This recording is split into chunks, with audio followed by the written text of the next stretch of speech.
Well, next candidate with me is Christine Urquhart, who's standing in Douglas East. A crowded market normally at the best of times. It brings people out, but again, is this your first venture into any sort of politics as such? You know, it is my first venture into running to become an MHK, but I have dabbled in politics along with sexual violence and supporting victims of such, and having legislation looked into and scrutinised. Well, maybe you should start with that, because these are the definite points that you're putting down, aren't they? The sexual offences. And you are, as we all know, involved in a charity that deals with that. Is that you driving force then on this to get law changes done, and you think you can handle that by being in there to do it? Absolutely. Banging on that door is only getting me so far. I need to get in the door to be able to help implement those changes. I've worked with some great people who are already there, MLCs and MHKs, who agree, and obviously the MHKs have put the MLCs have put the updated the sexual offences bill. But there's more you want to see. But there's still more with regards to service provision and protection of victims. Obviously, you can't be a one-trick pony, so you've got to have a lot of other ideas. What are you saying on the doorsteps to people? Through doing this work over the past 5 years, I've noticed massive gaps in service provision. We have Manx Care now, but before it was Manx Care, it was DHSC, and it's all about integrated services. But those integrated services are still siloed. They're not talking to each other in respect for the victim. It's all about work and ticket.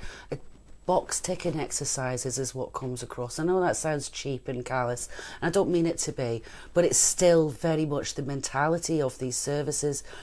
The charity that I've set up specifically for victims of sexual violence is that safety net that brings that all together, and we can talk to the services, and that person only needs to deal with one person, where I, as a service, deal with everyone else and bring them together for that person.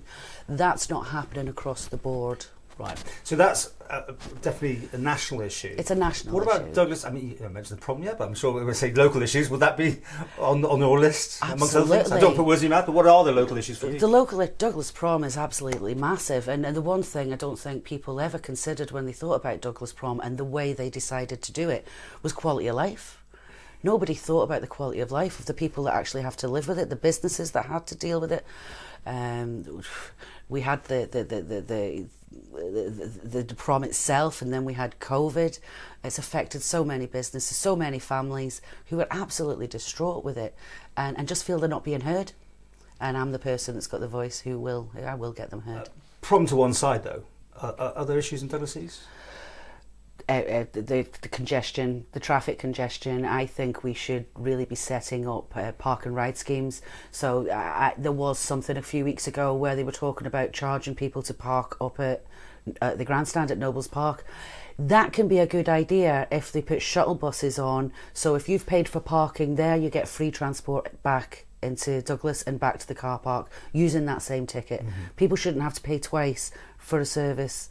So I think that, because Douglas Promenade has proved in itself that the traffic all being moved around Douglas has affected all the roads. I mean, Woodburn Road, it's a nightmare to drive. That's just one example of how it's affected all the roads. So we need to ease that congestion. And parking in general, though, I mean, there'll never be a solution, though, will there? I mean, Douglas, the capital being so busy. No. There's never going to be a complete solution, but at least if we put the offer there and give people the choice, and hopefully they will pick up on that.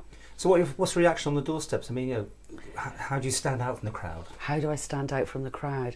The reaction on the doorsteps, I've had some good reactions. Most people just want the leaflet, and they'll just, they're busy with their lives and they're getting on, but my contact details are there. I have spoken to a lady yesterday who there's not enough green spaces for dog walking. She can't make it down to the promenade and back. She's an elderly lady. We have all these lovely parks around. We have the fines implemented. Why can't we use these parks so she can go and sit somewhere nice with her dog? She cleans up after him. So there's that. There's also the states of properties, derelict properties. I had one constituent yesterday who lives next door to a derelict property. It's affecting his property. He wants that looked into, which I told him I would look into that for him. So there's many issues across the board, really. But it's more about, I think the presentation of Douglas at the moment, it's all kind of slipping. We've got the brownfield sites that are just lying to rot. I mean, the Villiers space, I mean, nobody's done anything with that for years. Why is it sat there? Let's do something with it, something constructive. Working with the Douglas Council, would you see that as an important part of it? Absolutely, yeah. Absolutely, yes. And thankfully I know a few of them in there that got re-elected. So yeah, definitely. So where would you find your natural fit if you got into the House of Keys? Which area would you be a particular interest? I'm thinking the children will obviously come up there, but yeah, would you like people keep saying to me, children's champion or something as well? People keep saying to me that I'm more of a social conscience of politics. You know, and I think that's where I kind of sit, to be honest. Children and families, Department of Home Affairs, health and social care. I'm not looking for a department seat. I have to make that very clear. Oh, right. Not initially, anyway. Well, I am all that about... means not being on any department, because obviously you don't the same money now. It's interesting, isn't it? You don't get... It's the same money, yeah. I'm not in this for the money either. I have to make that very clear too. Right. This is more about... People need a voice in there, and they just don't feel they have one. And that's what I've been a voice for many, many people over the years. Don't you need to be in doing something if you're offered it? I mean, it's rather than just being a backbench totally, or do you see yourself starting that way then? I think I see myself starting that way, learning the role, supporting the constituents, speaking on behalf of the constituents, and moving forward from there. How do you think the government's been getting on, and the MHKs for Douglas East as is now? Has that been a good, bad? Is that made you want to stand, or what? I think there's been a few things that have been handled really wrong.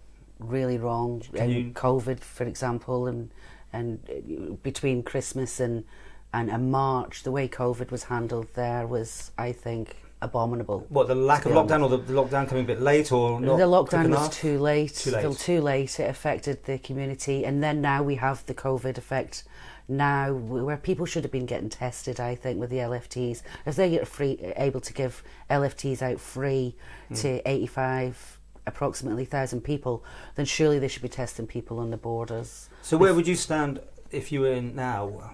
Open as much as we are, a bit more, a bit less? Or? I think if we test people and we get that result from the LFT and send them for a PCR, for residents, you can't really stop residents coming home, but isolate them and send them home. I have been in isolation, well, my son has been in isolation, and I haven't caught it.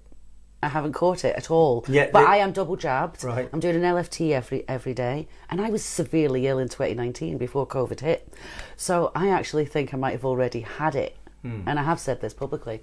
So I think isolating the whole community isn't the answer. It's isolating those that have the infection for their protection and everybody else's, and testing on the borders.